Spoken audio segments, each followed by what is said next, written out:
how to see incognito history on Google Chrome on Android.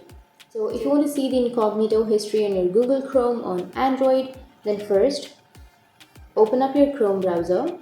Once you've opened your browser, you need to go for the upper right, which has that three dots icon, and then you need to go for a new incognito tab.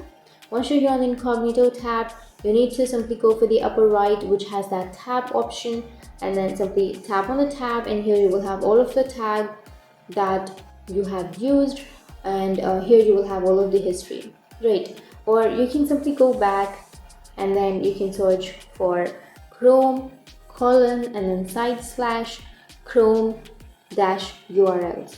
So once you've searched for this, then it will have all of the list of Chrome URLs that you have just searched, and you will see all of the incognito history on your Google Chrome right here on this. So that's how you can see the incognito history on Google Chrome on your Android. And if you have any questions, feel free to comment below. Thanks for watching.